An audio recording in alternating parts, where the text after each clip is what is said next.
प्रधानमंत्री नरेंद्र मोदी ने झारखंड समेत देश भर के पुनर्विकसित 103 अमृत स्टेशनों का किया उद्घाटन। गोविंदपुर, शंकरपुर और राजमहल स्टेशन पर भी कार्यक्रम का आयोजन। मुख्यमंत्री की अध्यक्षता में हुई जनजातीय परामर्शदात्री परिषद की बैठक। सीएनटी एक्ट में थाना क्षेत्र की बाध्यता समाप्त करने पर चर्चा। सीएम ने कहा आदिवासी हितों के कई मुद्दों पर भी बात।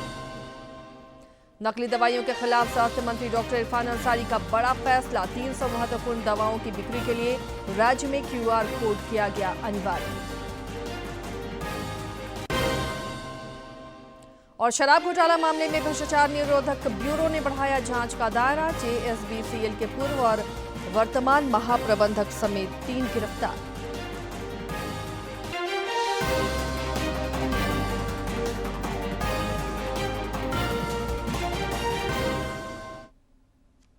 नमस्कार, प्रादेशिक समाचार में आपका स्वागत है। मैं हूं आसिया नाजली और अब समाचार विस्तार से।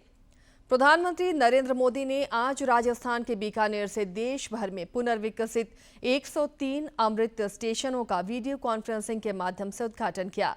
इन 103 स्टेशनों में झारखंड के राजमहल, शंकरपुर और गोविंदपुर भी शामिल हैं। इन रेलवे स्टेशनों पर अत्याधुनिक सुविधाओं का विस्तार किया गया है और इसे विश्व स्तरीय बनाया गया है, जहां बेहतरीन विश्राम कक्ष और दिव्यांगजनों के अनुकूल सुविधाओं के साथ पर्यावरण का भी ख्याल रखा गया है। उद्घाटन समारोह के दौरान प्रधानमंत्री ने कहा कि विकसित भारत बनाने का हमारा संकल्प और मजबूत हो रहा है। उन्होंने कहा कि आज देश आधुनिक इंफ्रास्ट्रक्चर बनाने का काम व्यापक रूप से जारी है। विकसित भारत बनाने का हमारा संकल्प और मजबूत हो रहा है। थोड़ी देर पहले विकास से जुड़ी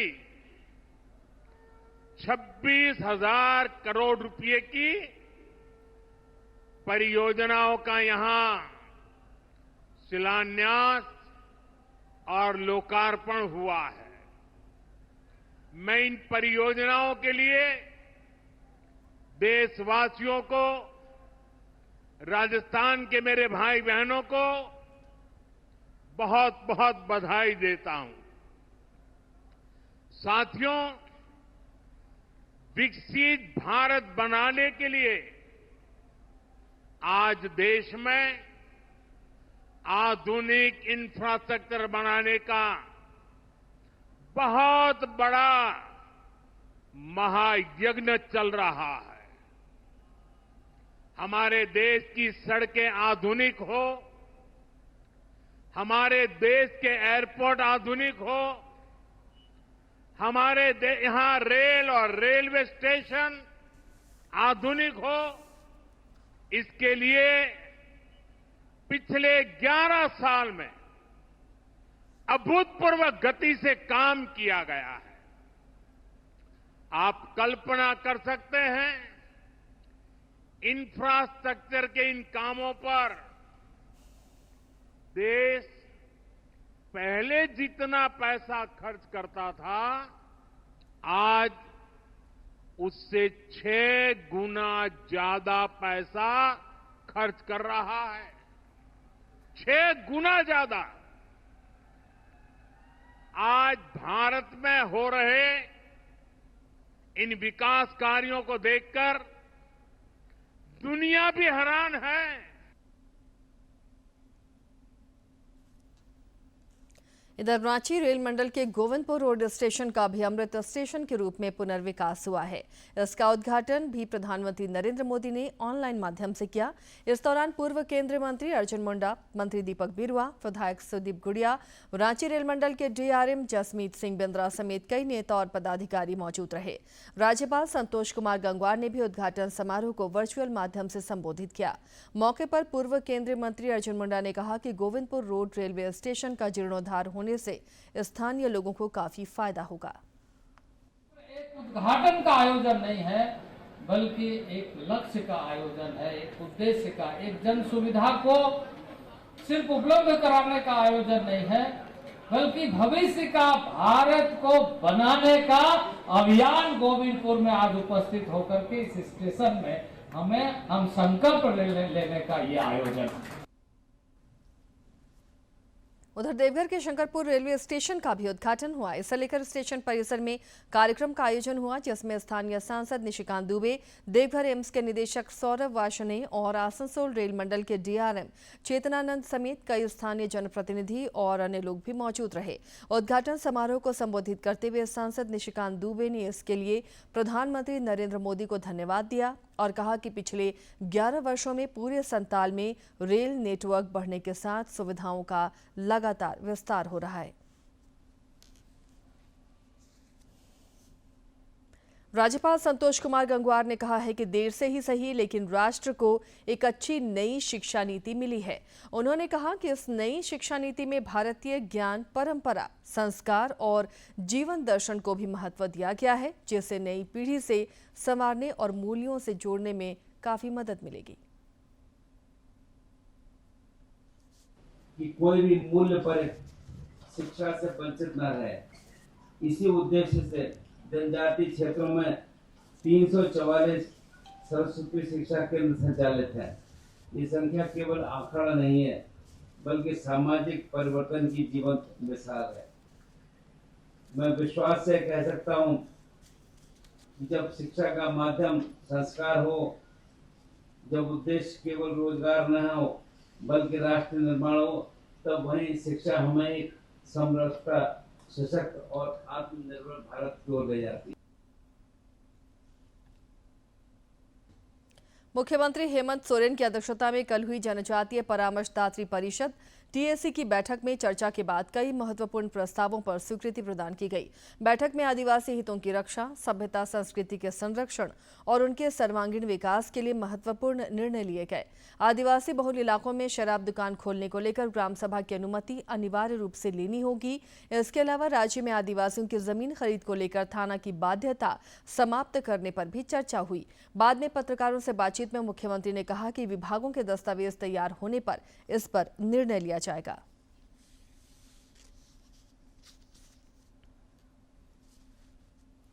में आदिवासी हितों से जुड़ी ये एडवाइजरी काउंसिल रही है और आदिवासी हितों पर चर्चाएं हुई हैं और इस विषय पर मसौदा दस्तावेज तैयार करने के लिए संबंधित विभागों को कहा गया है। दस्तावेज आने उपरांत इस पर पूर्ण निर्णय लिए जाएंगे।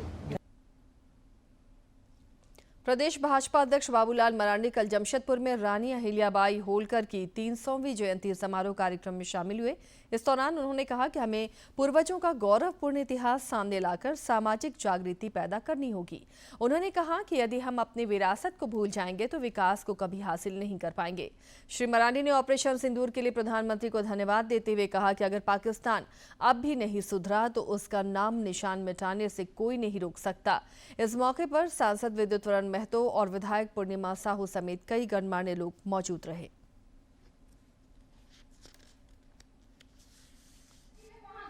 जब उन्होंने सोमनाथ मंदिर को युद्ध हुआ, उन्होंने भारत हम छूट के क्यों मारेंगे?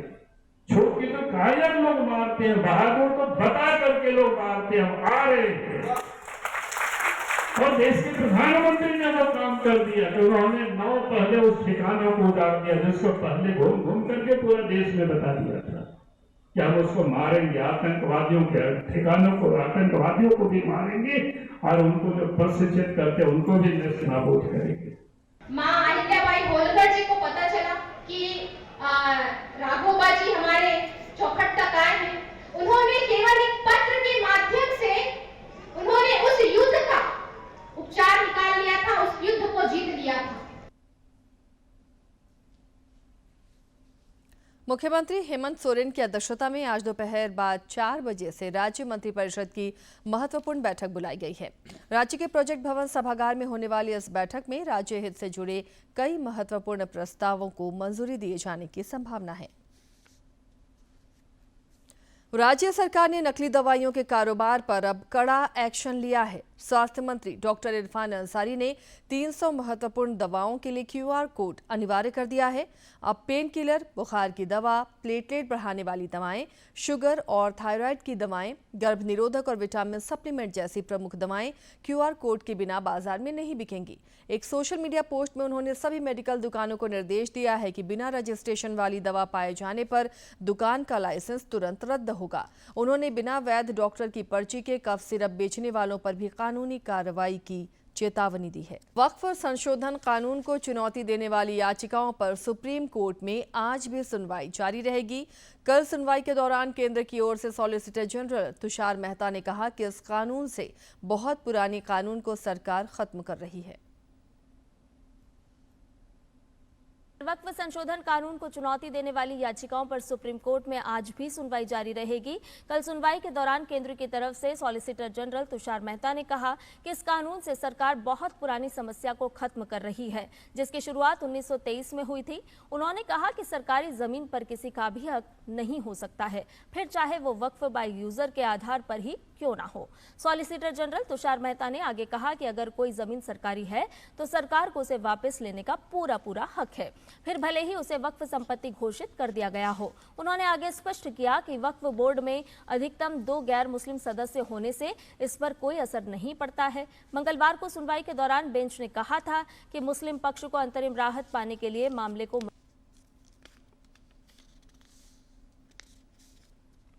पूर्व मुख्यमंत्री रघुवर दास ने बोकारो के अय्यर और नारायणपुर गांव में आदिवासी समुदाय के लोगों से मुलाकात की। इस दौरान उन्होंने कहा कि आज आदिवासी समाज खुद को पीड़ित और असहाय महसूस कर रहा है। श्री दास ने कहा कि कहने को तो राज्य में अबुआ सरकार है, लेकिन हेमंत सरकार आदिवासियों पर हो रहे अत्याचार पर न केवल चुप है, बल्कि वोट बैंक और तुष्टीकरण के कारण प्रशासन को कार्रवाई करने से भी रोक रही है। इन दोनों स्थानों पर पिछले दिनों एक विशेष समुदाय के लोगों द्वारा जमीन पर कब्जा, मारपीट और छेड़खानी का मामला सामने आया था।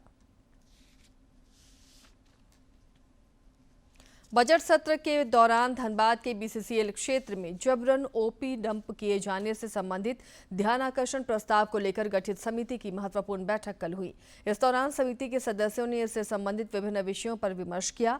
मौके पर समिति ने राजस्व, खान और वन तथा पर्यावरण विभाग के सचिव को 30 मई को प्रतिवेदन के साथ आने का निर्देश दिया है। मादक पदार्थों के दुरुपयोग पर रोक लगाने के लिए रांची में एन मास्टर ट्रेनरों का प्रशिक्षण इन दिनों चल रहा है। प्रशिक्षण के दूसरे दिन कल उच्च शिक्षा और तकनीकी विभाग के प्रधान सचिव राहुल पुरवार ने कहा कि युवाओं को नशे की गिरफ्त से बाहर निकालना बेहद जरूरी है। उन्होंने कहा कि मुख्यमंत्री हेमंत सोरेन की ये सोच है कि झारखंड नशा मुक्त हो और इसके लिए युवाओं को जागरूक करने के लिए विशेष प्रयास किए जा रहे हैं। आपका पसंदीदा डीडी झारखंड नए तेवर और नए कलेवर के साथ आपके बीच है, ताकि पल पल की खबरें आप तक पहुंचें। आपका अपना पसंदीदा डीडी झारखंड, गांव से लेकर कस्बों और शहरों तक की है धड़कन। सटीक, विश्वसनीय और तेज खबरों का भी है आईना। राजनीति के मंच से सत्ता के गलियारों तक, खेत से खलिहान और मनोरंजन से इंफोटेनमेंट तक, खेल के मैदान से रंगमंच की खबरों तक, सब कुछ देखिए हमारे प्रादेशिक समाचार में हर रोज दोपहर 12:30, शाम 6:30 और 7:30 बजे, सिर्फ और सिर्फ डीडी झारखंड पर। पाकिस्तान पर आज से जोरदार कूटनीतिक प्रहार शुरू हो रहा है। जदयू सांसद संजय झा अपने डेलीगेशन के साथ जापान पहुंच गए हैं, तो वहीं श्रीकांत शिंदे का समूह संयुक्त अरब अमीरात की राजधानी अबू धाबी पहुंच गया है। भारतीय प्रतिनिधिमंडल का मुख्य उद्देश्य पाकिस्तान प्रायोजित आतंकवाद को दुनिया में ठोस सबूत उसके आतंकवाद का पेश करना है और भारत के हालिया सैन्य अभियान ऑपरेशन सिंदूर के पीछे के तर्क को स्पष्ट करना है। से भारत का जोरदार कूटनीतिक प्रहार शुरू हो रहा है।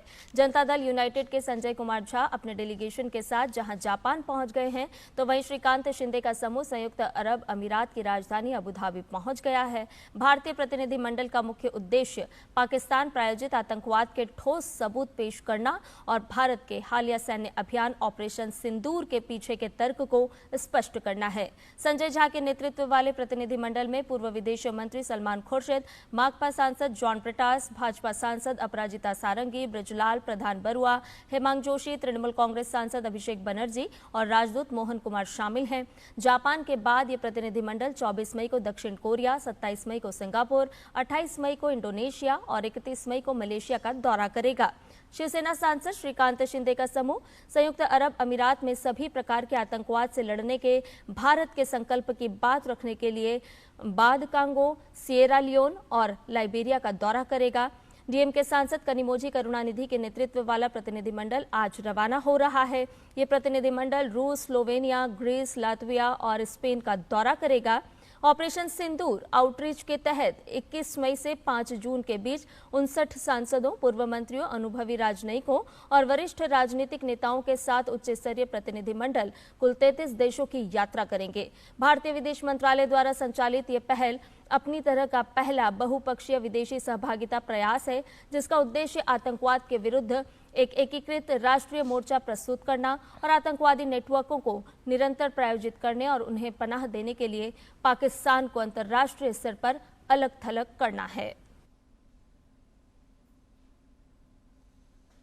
ऑपरेशन सिंदूर की सफलता के बाद झारखंड समेत देश भर में लगातार तिरंगा यात्रा निकाली जा रही है। इसी कड़ी में कल सरायकेला खरसावां जिले के राजनगर से तिरंगा यात्रा निकाली गई, जिसमें पूर्व मुख्यमंत्री चंपई सोरेन भी शामिल हुए। इस दौरान श्री सोरेन ने वीर शहीद सिद्धू कान्हू की प्रतिमा पर माल्यार्पण कर श्रद्धांजलि अर्पित की।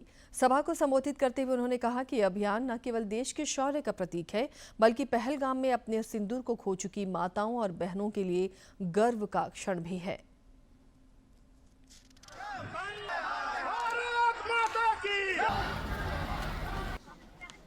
हमारा देश का प्रधानमंत्री भाई नरेंद्र मोदी का कुशल नेतृत्व, तीनों सेना के प्रमुख के साथ जो रणनीति बना के मुंह जवाब दिया, जो आतंकवाद भारत के बेटी जो सिंदूर मिटाने का काम किया था, उसका जवाब पाकिस्तान याद रखेगा। उधर जामताड़ा में भी ऑपरेशन सिंदूर की सफलता पर तिरंगा यात्रा निकाली गई और सेना के शौर्य को लोगों ने सलाम किया। इस यात्रा में खास और आम सभी शामिल हुए। जम्मू कश्मीर के पहलगाम में हुए आतंकी हमले के खिलाफ प्रधानमंत्री नरेंद्र मोदी के नेतृत्व में भारतीय सेना ने आतंकवादियों और उन्हें संरक्षण देने वालों के खिलाफ ऑपरेशन सिंदूर के तहत कार्रवाई की। इसे लेकर जामताड़ा में तिरंगा यात्रा निकाली गई। यात्रा के दौरान सभी ने वीर सैनिकों के शौर्य और पराक्रम को नमन किया। नापाक पाकिस्तान उनको सबक सिखाने के लिए हमारे प्रधानमंत्री नरेंद्र मोदी तीनों सेना द्वारा जो बदला लिए उसका हम लोग खुशी मनाए और तीनों सेना के द्वारा जो बदला लिया गया उसके तहत हम लोग तिरंगा यात्रा निकाले। स्थानीय द्वारिका प्रसाद सिंह ने बताया कि तिरंगा यात्रा नारायणपुर बाजार से बस स्टैंड तक निकाली गई, जिसमें भारी संख्या में लोगों ने हाथों में तिरंगा थामकर देशभक्ति नारे लगाए। इस दौरान भारत माता की जय और वंदे मातरम के नारे से पूरा क्षेत्र गुंजायमान रहा। पाकिस्तान में आतंकवादी के कैंप को ध्वस्त किया गया। इस उपलक्ष्य में हम लोग द्वारा नारायणपुर में एक भव्य तिरंगा यात्रा का कार्यक्रम किया गया सिंदूर के नाम से। तिरंगा यात्रा में शामिल लोगों ने प्रधानमंत्री नरेंद्र मोदी के नेतृत्व में ऑपरेशन सिंदूर के दौरान जवानों की जवाबी कार्रवाई, साहस और शौर्य को नमन किया।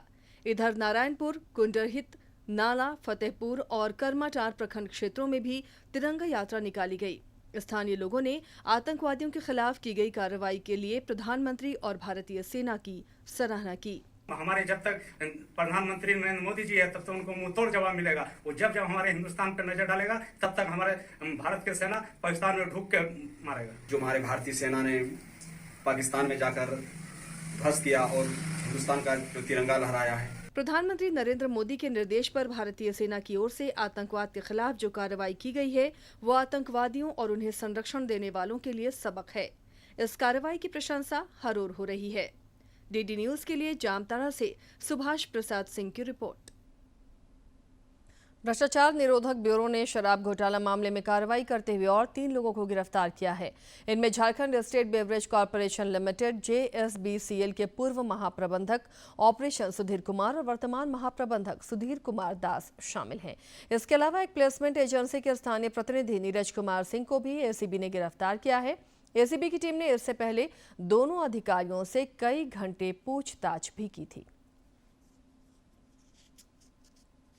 कोडरमा थाना क्षेत्र के लोकाई तालाब के पास आज सवेरे ऑटो और पिकअप की जोरदार टक्कर हो गई, जिसमें 2 लोगों की मौत हो गई जबकि 7 अन्य गंभीर रूप से घायल हो गए हैं। सभी घायलों का इलाज सदर अस्पताल में चल रहा है। फिलहाल दोनों दुर्घटनाग्रस्त वाहनों को कोडरमा थाना ले जाया गया है और पुलिस चालक से पूछताछ कर रही है।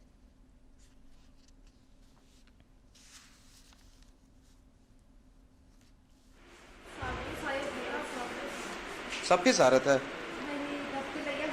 तो ले सबकी जा रहा था।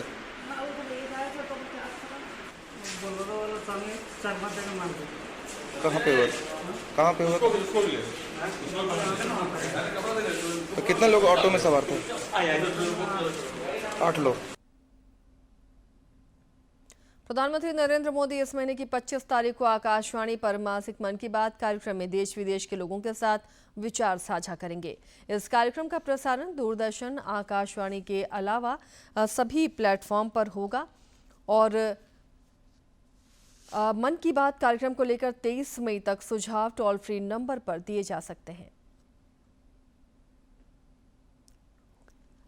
बात है जन जन की, संघर्षों के कुछ किस्से, कहानी कुछ सफलताओं की, अनकही विरासत की, उम्मीदें नए भारत की। महीने के आखिरी रविवार का रहता है इंतजार। ब्रह्मपुत्र के घाट से हिमालय के विस्तार तक होती है मन की बात प्रधानमंत्री के साथ। तो सुनिए इस महीने 25 मई सुबह 11 बजे मन की बात आकाशवाणी और दूरदर्शन के सभी चैनलों पर और प्रसार भारती के OTT प्लेटफॉर्म वेव्स पर सजीव प्रसारण लाइव स्ट्रीमिंग के माध्यम से। मन की बात के प्रादेशिक भाषाओं में अनुवाद का पुनः प्रसारण आप सुन सकते हैं रात 8 बजे आकाशवाणी और दूरदर्शन के सभी प्रादेशिक चैनलों पर। तो याद रखें, रविवार 25 मई सुबह 11 बजे मन की बात। और अब मौसम का मिजाज। राज्य में कल तेज आंधी और बारिश से अलग अलग जगहों में 4 लोगों की मौत हो गई जबकि 6 से अधिक लोग घायल हो गए। मौसम विभाग ने आज भी राज्य के कई इलाकों में वज्रपात के साथ बारिश को लेकर येलो अलर्ट जारी किया है। इधर मौसम वैज्ञानिक अभिषेक आनंद ने बताया कि राज्य में इस बार मानसून समय से पहले दस्तक दे सकता है। 2 दिन लोगों ने ऑरेंज वार्निंग दिया है और खासकर जो झारखंड के उत्तरी और मध्य भाग है वहाँ पे आपको काफ़ी अच्छा थंडरस्टॉर्म लाइटनिंग देखने को मिल सकता है, खासकर सेकेंड हाफ में। और तेज़ हवा चलने की संभावना है। हवा की गति 50 से 60 किलोमीटर प्रति घंटे के हिसाब से भी हो सकती है। तो इस जो तेज़ हवा थंडरस्टॉर्म लाइटनिंग के साथ में आपको बारिश देखने को मिलेगी। और परसों से हम लोगों ने येलो वार्निंग दिया है। और अभी क्योंकि मॉइस्चर आ रहा है झारखंड में, और मॉइस्चर आने का मुख्य कारण क्या है कि ईस्ट वेस्ट ट्रफ है जो कि पंजाब से लेकर उत्तरी बांग्लादेश तक एक्सटेंड कर रहा है और झारखंड के उत्तरी भाग, बिहार के दक्षिणी भाग से ये गुजर रहा है, जिसके कारण से हम लोग देख रहे हैं कि झारखंड के जो उत्तरी और मध्य भाग में काफ़ी अच्छा थंडरस्टॉर्म लाइटनिंग देखने को मिल रहा है। गर्मी की छुट्टियों के साथ जगह जगह समर कैंप का आयोजन किया जा रहा है जिसमें हर वर्ग के लोग खूब मौज मस्ती कर रहे हैं। जमशेदपुर के एग्रीको मैदान में भी इन दिनों समर कैंप जारी है जहां बच्चे और उनके अभिभावक जमकर मस्ती कर रहे हैं।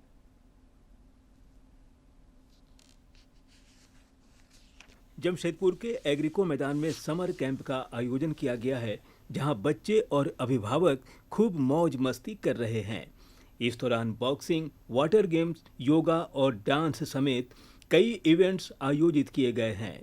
समर कैंप के अध्यक्ष गोपाल अग्रवाल ने कहा कि बच्चों की थकान को दूर करने के लिए इस इवेंट का आयोजन किया गया है। बच्चे फ्री ऑफ कॉस्ट जिनको daily dresses, everyday breakfast Glucon D, ये सब अवेलेबल होता है। इसके अलावा 3-4 दिन पेरेंट्स का भी हमारे यहाँ नाश्ते का प्रोग्राम रहता है। एक दिन सूर्य मंदिर स्विमिंग के लिए हम लोग ले जाते हैं, एक दिन इस ग्राउंड में रेन डांस का प्रोग्राम है। वहीं एग्रीको हेल्थ एसोसिएशन के महासचिव सनोज सिंह ने बताया कि समर कैंप में करीब 600 बच्चे अभिभावकों के साथ भाग ले रहे हैं। सभी को अनुभवी कोच प्रशिक्षण भी दे रहे हैं। Cricket, football, badminton, kho kho, kabaddi, basketball, kids play, taekwondo, archery वगैरह वगैरह।